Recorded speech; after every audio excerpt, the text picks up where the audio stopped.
Oggi finiamo il racconto del Dandolo da qui, da Palazzo Ducale, da dentro il Palazzo Ducale, sala del Maggior Consiglio. Entriamo. Pazzesco, signori, dove diavolo siamo? Mamma mia, grazie Musei Civici che ci avete dato l'accesso.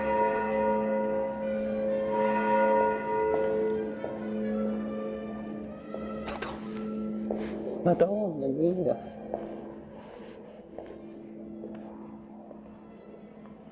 Pazzesco! Pazzesco! Cioè, boh, non so, io cammino così con nonchalance dentro il Palagio. Che cazzo è una figata! È una figata fotonica! Ma è veramente follia, siamo qua da soli, è strepitoso, bellissimo. Madonna, passano i seggi, stiamo per entrare. Pazzesco, guardate che cosa c'è oggi con gli ermellini, i leoni. Oh mamma mia, siamo da soli nella sala del Maggior Consiglio. Ah, Signore Dio, che bello. Da solo mai, da solo mai. Mamma mia. Eccola là. Allora, Fede sta calmo.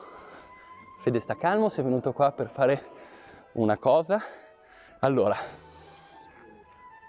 ok, piango, è ufficiale, guardate dove siamo. Siamo dentro la sala del Maggior Consiglio. Grazie a voi e al mazzo che ci stiamo facendo tutti noi del team del viaggio di scoperta, siamo qua dentro. Imperatori, papi, tutti quanti dentro il grande racconto della gloria di Venezia. Madonna mia. E siamo qua tutti da soli. Siamo qua da soli. Cioè qua una volta c'erano 1200, 2000 persone che eleggevano il doge, che discutevano se spostare la capitale a Costantinopoli. Mi sento come Aladdin nella caverna delle meraviglie. Sono venuto qua per una cosa, ma ho voglia di parlare di tutto quanto. La mia lampada è un quadro specifico, ma non ce la faccio, devo farvi vedere qualche cosa, poco, lo giuro. Tipo là sopra, li vedete? Sono tutti quanti i nostri dogi. E guardate là, nell'angolo, in fondo, là c'è Marinfaliero! Con tutto quanto il drappo nero. Fa anche rima. Che bello! Questo soffitto, ma vogliamo parlarne? Dio mio, che roba! Ma che mascheroni che ci sono! È pazzesco! Ma soprattutto, prima di parlarvi della lampada, che è la caduta di Costantinopoli, vi dico, giratevi e guardate, bam, il paradiso del Tintoretto. E lì sotto sedeva il doge. Beh, ve lo faccio vedere. Lì sedeva il doge. Incredibile. Però siamo qua per la lampada. Non facciamo l'errore di quelli che hanno preceduto Aladino nella caverna delle meraviglie. E andiamo di fronte a un quadro che è la fine del nostro racconto sulla Quarta Crociata. Venite. Guardate! La presa di Costantinopoli della Quarta Crociata.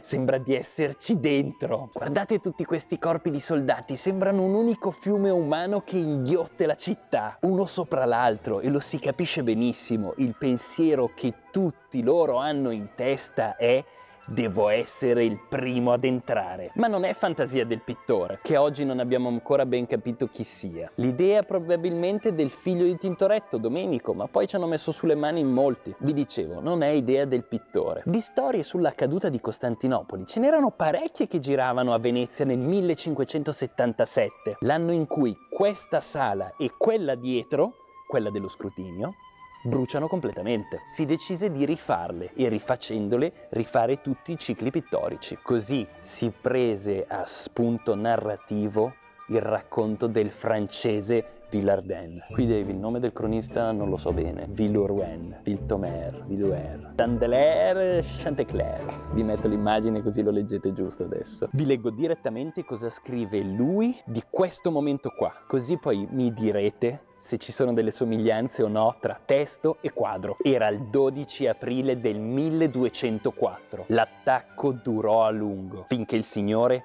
fece levare un gran vento detto Bora e questo sbatté contro la sponda ancor più violentemente di quanto fosse mai successo fino allora navigli d'alto mare e navi da guerra, e fra i primi due erano legati tra di loro, che si chiamavano Pellegrina il primo e Paradiso il secondo. Entrambi si avvicinarono alla torre, il primo da una parte e il secondo dall'altra, finché la scala della Pellegrina non fu all'altezza della torre. Un veneziano e un cavaliere francese prontamente saltarono su di essa, seguiti poi da altri uomini. I soldati che presidiavano la torre si diedero alla fuga disordinatamente, dileguandosi. Ciò vedendo, i cavalieri che stavano sulle navi da trasporto scesero a terra, poggiarono sulle lisce pareti delle mura le scale e vi salirono con impeto, conquistando circa 4 torri, e fecero a gara per saltare dalle navi d'alto mare, da quelle da trasporto o dalle galee.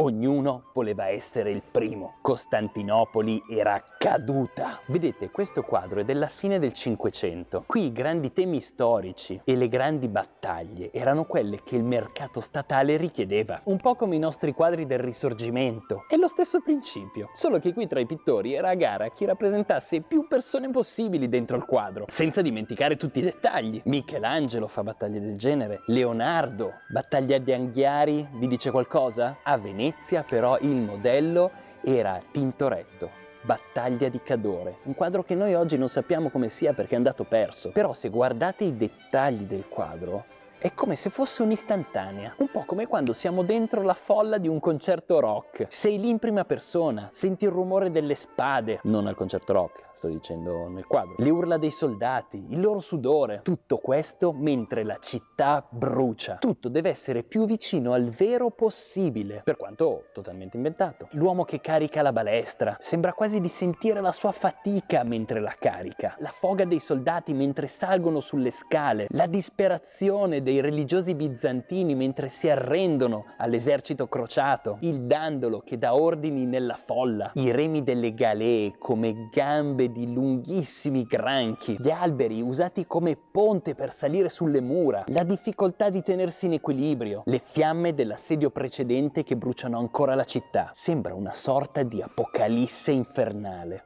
Allora perché mettere una scena così violenta dentro la sala principale del palazzo? Perché questo dipinto e tutti i suoi simili dovevano sempre ricordare a chi era qui dentro a cosa la Repubblica doveva sempre ambire. Erano degli esempi fortissimi. E fateci caso, siamo in un luogo collegiale, un luogo dove l'unico valore che deve venire fuori è quello della collettività, non del singolo individuo. Vedete il quadro? Tutti hanno la stessa importanza, tutti sono pari, persino il doge col corno vestito da guerra. Il simbolo però che li unisce tutti quanti è sempre lui, il leone di San Marco. La bandiera col leone di San Marco d'oro su fondo rosso. Questa è la Repubblica, l'insieme degli uomini che sotto l'egida del santo sono capaci di fare cose impensabili, proprio come questa, prendere la città delle città, la più inespugnabile di tutte, Costantinopoli. Ah, ecco. E se dite di essere veneziani, cliccate sul link, ci sono tutti gli orari per venire a palazzo e voi veneziani entrate gratis.